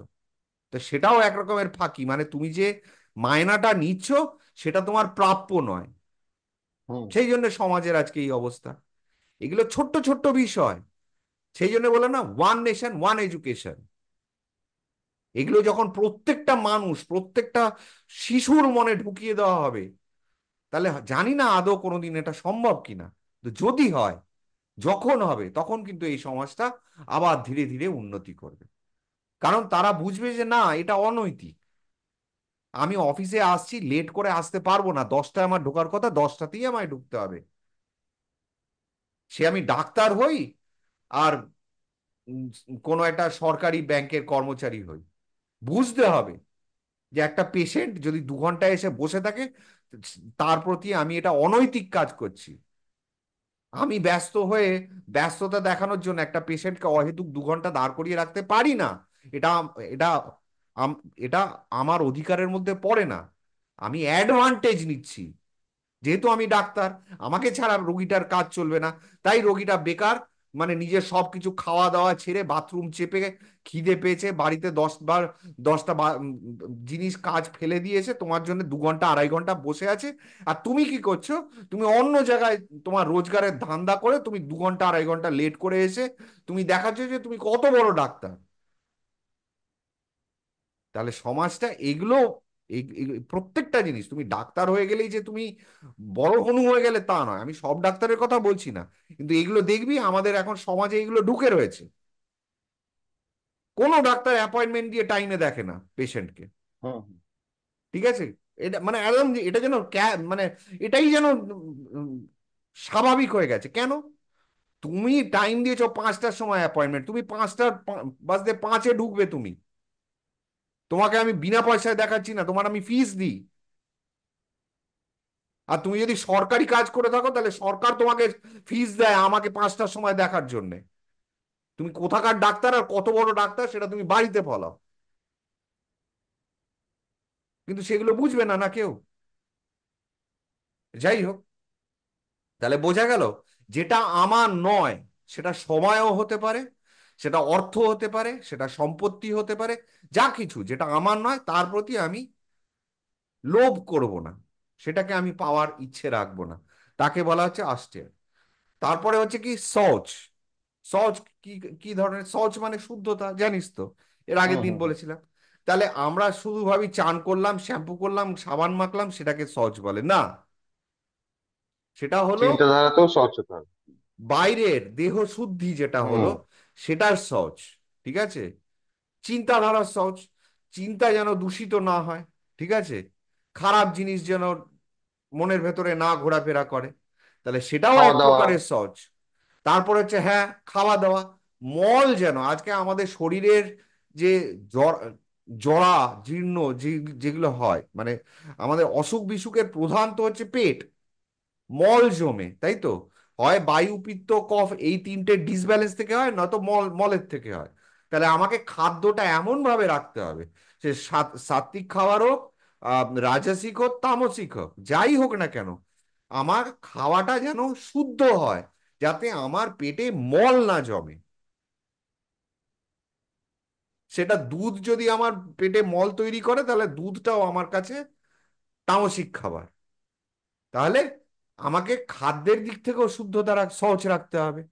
এই যে হাইজিন যাকে বলে, যে বাজার থেকে কিনে আনলাম একটা আপেল, হুম না ধুয়ে খেয়ে ফেললাম, কতগুলো শরীর খারাপ হতে পারে, রোগ ঢুকতে পারে শরীরে।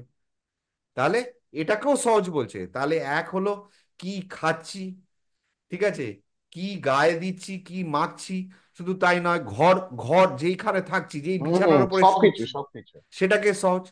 তারপরে কি আসছে? পরিবেশ। পরিবেশ। শুধু আমার বাড়ির ঘরটাকে ঝেঁটিয়ে ঝুটিয়ে ময়লাগুলো আমি পাঁচিল দিয়ে ফেলে দিলাম, সেটাকেও সহজ বলে না। তোমার পরিবেশটাকে পরিষ্কার রাখার দায়িত্বটা তোমার। সরকারের উপরে নির্ভরশীল থাকলে সবসময় হয় না। আজকে একটা পাড়াতে অন্তত 50টা বাড়ি থাকে। 50টা বাড়ি মিলে যদি ডিসাইড করে যে আমাদের পাড়ায় কেউ নোংরা করবে না, তাহলে সরকারেরও দরকার পড়ে না, সেই পাড়া অটোমেটিক পরিষ্কার থাকে। আর যদি পাড়ার মধ্যে যদি এর বাড়ির নোংরা, ওর বাড়ির পচা খাবার, এর বাড়ির আবর্জনা যদি রাস্তায় ফেলিস, তাহলে কি সবাইকেই ভুগতে হবে? সেখান থেকে কি হবে? তোর মন মেজাজ ভালো থাকবে না, নেগেটিভিটি বাড়বে। তাহলে একে বলা হলো শৌচ। আমি এরপরে অল্পের উপরে রাখছি, ঠিক আছে। তারপরে বলা হচ্ছে কি ইন্দ্রিয় নিগ্রহ। ইন্দ্রিয়, আমার রয়েছে blood sugar, high blood sugar, আমি আম খাচ্ছি, ঠিক আছে, কাঁঠাল খাচ্ছি, তাহলে কি হবে? আমার ক্ষতি হবে। ঠিক আছে? পরীক্ষা, এইদিকে দূর থেকে ভেসে আসছে কোনো হয়তো একটা কারোর গানের আওয়াজ, মনটা চলে গেল সেইখানে। এই ওইখানে মনে হয় রাত জেগে প্রোগ্রাম হচ্ছে, আমার সব বন্ধু বান্ধবরা ওখানে রয়েছে, এদিকে আমার কালকে পরীক্ষা, সেখানে আমি মন না দিয়ে আমার মন চলে গেছে কোথায়? ওই যে পাড়ার দূরে হুম কোথায় ফাংশন হচ্ছে রাত জেগে, সেইখানে আমার মন ঘুরছে। এ আজ আমার কালকে পরীক্ষা, আমি ভাবছি কি, আমি যদি একটা ওই পেনটা যদি দোকান থেকে কিনতে পারি কোনোভাবে, বা বাবাকে বলে বা মাকে বলে, তাহলে দারুণ হবে। তার মানে কি? লোভ লালসা। এটা শুধু বাচ্চাদের ক্ষেত্রে নয়, বড়দের ক্ষেত্রেও তাই। হুম হুম হুম। ঠিক আছে? তাহলে ইন্দ্রিয় নিগ্রহ আমাদের যে, এই যে যে কোনো আজকে যে যত খারাপ জিনিস ঘটছে, আমাদের ইন্দ্রিয়গুলোকে কন্ট্রোল আমরা করতে পারি না, সেই জন্যই আমাদের দ্বারা খারাপ জিনিসগুলো ঘটে যায়। তাহলে ইন্দ্রিয় নিগ্রহ কি হলো? Controlling the senses. ইন্দ্রিয়গুলোকে কন্ট্রোল করা, সেটাকে বলা হচ্ছে ইন্দ্রিয়। এগুলো কিন্তু ধর্মেরই পার্ট, 10টা পার্ট। ঠিক আছে? তার মধ্যে ইন্দ্রিয় নিগ্রহ হলো। তারপরে আসছে কি? ধি। ধিটা কি হচ্ছে? লং টার্মের কথা ভাবা, দূরদৃষ্টি।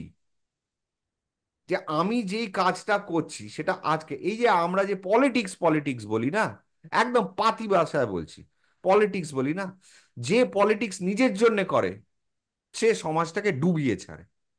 যে রাজনীতি পলিটিক্স আজকের দিনের কথায় আমি বলছি, যে পলিটিক্স ভবিষ্যৎ প্রজন্মের কথা ভেবে করে, সে সঠিক পথে আছে। একেই বলা হচ্ছে কি ধি। এই যে আজকে গ্লোবাল ওয়ার্মিং বলা হচ্ছে, এটাকে বলা হচ্ছে ধি। যে ভবিষ্যৎটাকে দেখতে শেখো। কিন্তু সমস্যাটা কোথায়? যে যারা আজকে এইসব পাবলিসিটি করছে, সেই সরকারই তো অ্যামাজনের একরকে একর জমি মানে গাছ শূন্য করে সেখানে ইন্ডাস্ট্রি বানিয়ে দিচ্ছে। যেই সরকার বলছে যে জল বাঁচান, সেই সরকারই তো আমাদের গঙ্গার মধ্যে দুনিয়ার নর্দমা আর নালি ফেলে দিয়ে সেই নর্দমায় আবর্জনা ফেলছে। যে মেন মাথাগুলো এক একদিকে তারাই আমাদের বলছে যে এর থেকে এই হচ্ছে, আর তারাই দেখছি যে আমাদের থেকে 5 গুণ বেশি এই ক্ষতিটা করছে সব আহ, আমাদের প্রকৃতির। তার মানে কি এরা, এই যে সরকারগুলো, আমি কোনো নাম করে বলছি না, মানে এটা শুধু আমার মানে দেশের কথাও বলছি না বা রাজ্যের কথা বলছি, আমি গোটা পৃথিবীর বলছি। যত মাথা, তুই দেখ না এত বড় বড় যে ইন্ডাস্ট্রি গুলো রয়েছে, তার যত মানে ওয়েস্ট সেগুলো যাচ্ছে কোথায়? মঙ্গল গ্রহে তো আমরা ফেলছি না, ডাম্প তো করা হচ্ছে কোথাও না কোথাও, তাই না? তো সেগুলো সিকিউর না ইনসিকিউর? ম্যাক্সিমামই ইনসিকিউর, ম্যাক্সিমামই যেখান সেখান ডাম্প করা হচ্ছে। না তো আজকে গঙ্গার জল তুই মুখে দিতে পারবি না, কেন হয়েছে এটা? কে করেছে এটা? অ্যামাজনে মাইলকে মাইল, একরকে একর গাছ কেটে ফাঁকা করে দিচ্ছে, কেন হচ্ছে এটা? কে করছে? কে কে সায় দিচ্ছে এটা? এই যে আজকাল নিউক্লিয়ার মিসাইল একটার পর একটা টেস্ট করে চলেছে বিভিন্ন দেশ, কেন আমরা এগুলোকে মেনে নিচ্ছি? কি ভবিষ্যৎ? এদিকে তুমি বলছো গ্লোবাল ওয়ার্মিং, আর এদিকে তুমি অ্যাটম বম টেস্ট করছো। তাহলে তুমি কিসের তুমি দূরদৃষ্টি? তো এটাকে বলা হচ্ছে কি ধী। একদম পুরোপুরি আমরা ভুলে গেছি ধী কাকে বলে। ধর্মের আর এক অংশ হলো কি ধী। দেখ কত ইম্পর্টেন্ট, কত ভাইটাল। আচ্ছা, তারপরে হচ্ছে কি বিদ্যা। বলছে বিদ্যা, বিদ্যা ছাড়া মানুষ আর পশুর মধ্যে কোনো তফাৎ নেই। বিদ্যাই একমাত্র জিনিস যেটা পশুকে মানুষ বানায়, আর অভাবে মানুষকে পশু বানায়। এক কথায় শেষ। বিদ্যা মানে লার্নিং নয়, বিদ্যা মানে জ্ঞান। স্কুলে গিয়ে সেই জ্ঞান নাও আসতে পারে, নাও থাকতে পারে, বা ক্লাসের ফার্স্ট বয় হয়েও তোমার জিরো জ্ঞান থাকতে পারে। আর যে একটা মুচি রাস্তার ধারে জুতো সেলাই করছে, সে একটা ওই ক্লাসের ফার্স্ট বয়ের থেকে বেশি জ্ঞানী হতে পারে। তা জ্ঞানটা অন্য জিনিস, লার্নিং অন্য জিনিস। তাহলে বিদ্যা, হুম। ঠিক আছে। কিন্তু হ্যাঁ, বলা হয় যে তুমি যদি, তোমার যদি গুরুই না থাকে তুমি বিদ্যাটা পাবে কোথা থেকে? তাহলে হ্যাঁ, বিবেকের কথা, বিবেক যদি তোমার খুব জাগ্রত থাকে তাহলেও তুমি খুব জ্ঞানী হতে পারো, কোনো অসুবিধা নেই তাতে। কিন্তু বিবেকটা জাগা থাকতে হবে। আচ্ছা, তারপরে হলো কি সত্যম। এখানে আর নতুন করে কি বলবো? সত্য কাকে বলে? সত্যম শিবম সুন্দরম। তাহলে সত্য কাকে বলছে? সৎ কাকে বলে? সতের মানে তো বলে দিয়েছি, যেটা আগেও সত্য ছিল, আজও সত্য, ভবিষ্যতেও সত্য থাকবে। তাই সেটাকে বলা হচ্ছে চিরন্তন সত্য, যেটা ট্রুথ, আলটিমেট ট্রুথ। কিন্তু এইখানে কি অর্থে ব্যবহৃত হচ্ছে? মানুষ হিসেবে, ব্যক্তি হিসেবে। তাহলে আমি যেটা ভাবছি সেটাই আমি বলছি এবং সেটাই আমি করছি, তা সেই পুরুষকে কি বলা হয়? সৎ বলা হয়। আমি বললাম, আরে তুই না আমার খুব ভালো বন্ধু, চল একসাথে বেড়াতে যাবি। তুই বললি হ্যাঁ, বেড়াতে গেলাম, তোর পিছনে ছুরি মেরে দিয়ে চলে আসলাম। তা সেটা আমি সৎ হলো? আজকাল তাই করছে লোকে, বন্ধু সেজে বন্ধুর ক্ষতি করতে ব্যস্ত বা অ্যাডভান্টেজ নিতে ব্যস্ত, বা আত্মীয় সেজে আত্মীয়রই বদনাম করছে বা টেনে নামাচ্ছে তাকে মাকড়, মানে হনুমানের ল্যাজ ধরে টানার মতন। উন্নতি দেখতে পারবে না। অমুক আত্মীয় ভালো করছে, পা ধরে যেন তেন প্রকারেণ পা ধরে টেনে মাটিতে নামা। তাহলে এগুলো হচ্ছে অসৎ, সত্য নয়। সত্য হচ্ছে যে আমি যদি তোমার শত্রুতা করি, আমি বলে দিলাম তোকে আমার পছন্দ নয়, তুই আমার শত্রু, তোর সাথে আমার কোনো সম্পর্ক নেই, বুঝে যা, সামলে যা, আমার কাছে আসবি না, আমি তোর ক্ষতি করব না, আমি তোকে মেনে নিতে। সেটা এই মানুষটা কিন্তু ভালো। কেন ভালো বলতো? কারণ তুই জানিস যে এই মানুষটা তোকে পছন্দ করে না। এই মানুষটাও ভালো যে তোকে বলছে যে আমি তোকে ভালোবাসি, এবং সত্যি সে ভালোবাসে, সেও সৎ, এও সৎ। এ তো শত্রু কিন্তু সৎ, এ তোর মিত্র কিন্তু এও সৎ। প্রবলেমটা হচ্ছে যে তোকে মিত্রর বেশে এসে শত্রুতা করছে পেছন থেকে, সেটা হচ্ছে ডেঞ্জারাস।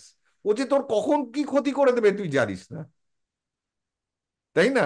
তাহলে সত্যটা এই জন্য প্রয়োজন। যে শত্রু হও কিন্তু সৎ হও, সৎ শত্রু হও। মিত্র তো কোনো অসুবিধাই নেই, কিন্তু ওই মাঝখানে মুখে বলবো বন্ধু আর পিঠে মারবো ছুরি, ওই রকম ওটাকে সৎ বলে না। তাহলে সৎ কি হচ্ছে?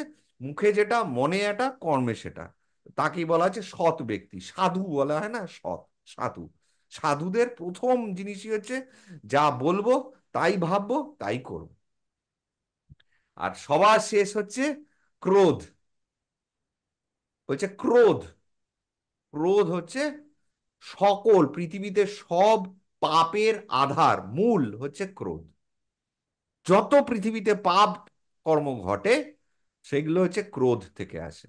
তাহলে ক্রোধকে আমাদেরকে সংবরণ, ওই যেরকম ব- ইন্দ্রিয় নিগ্রহ আছে, যে ইন্দ্রিয়গুলোকে কন্ট্রোল করতে হবে, যেরকম দম আছে, যে মানসিক দুশ্চিন্তাগুলোকে, মানসিক ভাবনাগুলোকে যাতে কন্ট্রোল করতে হবে, তেমনি ক্রোধ সেটাও একটা মানসিক পর্যায়, যেটাকে আমাদের কন্ট্রোল করতে শিখতে হবে। তো এই টোটাল জিনিসটাকে আগে আমাদের গুরুকুলে শেখানো হতো, হাতে ধরে। তবে সেই সমাজটা গঠন হয়েছিল, যেটা আজকাল ধ্বংস হয়ে গেছে। কিন্তু এটাকে বাঁচাতে গেলে পরে ওই সংস্কৃত লাগবে, প্রথম কথা। এটা আমার পার্সোনাল, যে সংস্কৃত ছাড়া ভারতবর্ষকে আর গড়ে তোলা সম্ভব নয়। সংস্কৃত ইজ ম্যান্ডেটারি। কারণ যতক্ষণ না ঘরে ঘরে লোকে সংস্কৃত বলতে জানছে, লিখতে জানছে, মানে বুঝতে জানছে, ততদিন পর্যন্ত এই বেদকে উদ্ধার করা কারোর পক্ষে সম্ভব নয়। ঠিক আছে? আর বেদ ছাড়া নৈতিক হওয়া সম্ভব নয়। বোঝা গেল? তাহলে আর এই যে বেদকে শেখাবে, কে শেখাবে? আজকে তুই তোর বাচ্চাকে শেখালি অসৎ হবে না, পাশের বাড়ি বলছে যে যা, ওরা তো সত্যি কথা বলে, ওদের ঘরেই যা, গিয়ে আগে ডাকাতিটা করে আয়। সেই রকম সমাজে তুই বসবাস করতে পারবি না। তোকেও তখন ওই অসৎদের সাথে মিশে মিশেই তাদের সাথে তালে তাল মিলিয়ে চলতে হবে। তো সমাজটাকে শুধরাতে গেলে পরে education, one nation one education is must. আমি বলছি না যে এই বই রাখবে, এই বই রাখবে না। যদি ধর্মগ্রন্থ মানে রিলিজিয়াস বুকস যদি ঢোকাতে হয়, তাহলে সব ধর্মগ্রন্থ ঢোকাও, কোনো অসুবিধা নেই, আমি বারণ করছি না।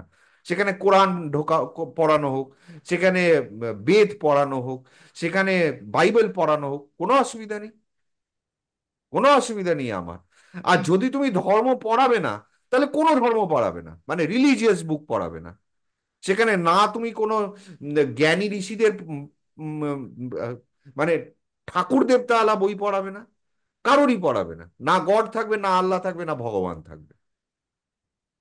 টোটালি সায়েন্সের ওপরে, টোটালি বেদ, নীতি, নীতি শাস্ত্রের ওপরে ফলো করো।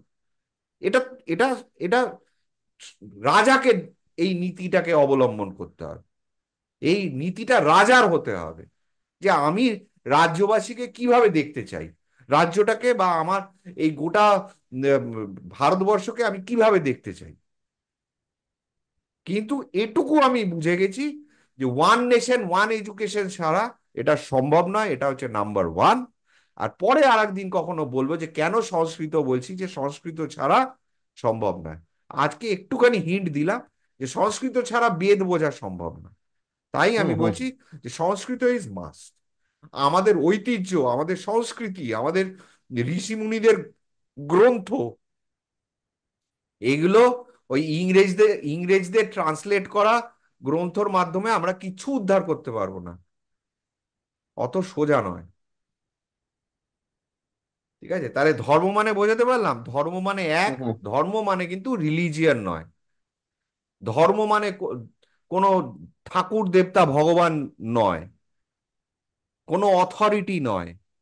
ধর্ম মানে নীতিশাস্ত্র, যেটা বেদ আমাদের দিয়ে গেছে, নিয়ম, যেই নিয়ম মেনে প্রকৃতির প্রত্যেকটা জিনিস কাজ করে চলে।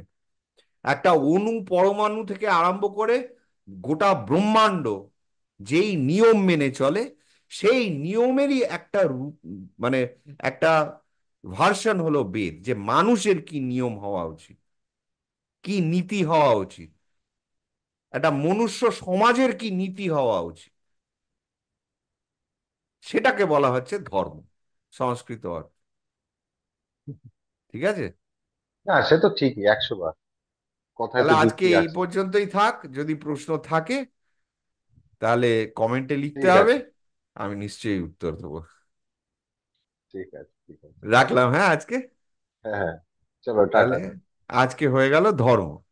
ধর্ম।